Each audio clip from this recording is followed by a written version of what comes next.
33 number अच्छा question है ना, कंसेप्चुअल क्वेश्चन है। 33 नंबर कैपेसिटर का क्वेश्चन है। ये क्या है 33 number, capacitor capacitance C1 1 microfarad can withstand maximum voltage V बराबर 6 किलो वोल्ट। अब ये जो क्वेश्चन बोल रहा है ना कि जो कैपेसिटर C है उसकी मैक्सिमम वोल्टेज 6 वोल्ट ही ले सकते हो, मतलब अगर उसको 6 वोल्ट से ज्यादा दोगे तो कैपेसिटर क्या हो जाएगा, खराब हो जाएगा। एंड अनदर कैपेसिटर जिसका कैपेसिटेंस 3 माइक्रोफेराड है वो मैक्सिमम कितना ले सकता है, 4 वोल्ट। तो हम जब दोनों को सीरीज में जोड़ेंगे तो सिस्टम वोल्टेज का कितना मैक्सिमम कितना वोल्टेज दोनों बियर कर सकता है। देखो जब तुम कैपेसिटर्स को सीरीज में जोड़ोगे, ठीक है, मैंने लोगों जोड़ भी दिया, ठीक है, इन दोनों को जब तुम सीरीज में जोड़ोगे तो क्या होगा। अच्छा सीरीज में क्या सेम रहता है, चार्ज की वोल्टेज, तो कैपेसिटर के केस में क्या सेम रहेगा, चार्ज। तो हम देखो चार्ज तो दोनों पे सेम ही आएगा, तो देखो चार्ज अलग अलग निकाल लेते हैं। मैं इसको C1 मानने रहा हूं, इसको C2। तो देखो C1 का मैक्सिमम चार्ज कितना होगा, तो Q बराबर क्या होता है, C इंटू V, तो कैपेसिटेंस इंटू वोल्टेज मतलब 6 कूलम।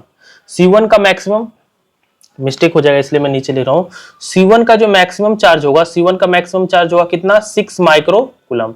C2 का मैक्सिमम चार्ज कितना होगा, 4 किलो वोल्ट एंड 3 माइक्रोफेराड मतलब 12 माइक्रो कूलम। अच्छा सॉरी किलो वोल्ट है ना, तो ये मिली कूलम आएगा, सॉरी माइक्रो नहीं आएगा, मिली कूलम आएगा, ठीक है। तो 6 मिली कूलम और 12 मिली कूलम। तो देखो C1 कितना झेल सकता है, 6 मिली कूलम, C2 कितना झेल सकता है, 12। लेकिन जब वो सीरीज में लगे हैं, है ना, तो C1 को हमें 6 से ज्यादा नहीं होने देना है, मतलब कि सीरीज में मैक्सिमम चार्ज कितना फ्लो करना चाहिए, 6 मिली कूलम, ठीक है। 6 मिली कूलम से अगर ज्यादा दे दोगे तो ये ब्रेक डाउन हो जाएगा, है ना। तो अब हमें वोल्टेज निकालना है, तो देखो C1 का वोल्टेज अगर C1 पे चार्ज अगर 6 मिली कूलम है तो इसका वोल्टेज तो फिक्स हो जाएगा कितना, 6 किलो वोल्ट। C2 पे चार्ज अगर 6 मिली कूलम आएगा, है ना, तो इसका वोल्टेज निकाल लेते हैं, V2 बराबर क्या हो जाएगा, Q बाई C। Q बराबर CV होता है तो V बराबर क्या हो जाएगा, Q बाई C। तो 6 मिली कूलम अपॉन इसका कैपेसिटेंस कितना है, 3, मतलब कि 2 किलो वोल्ट, है ना।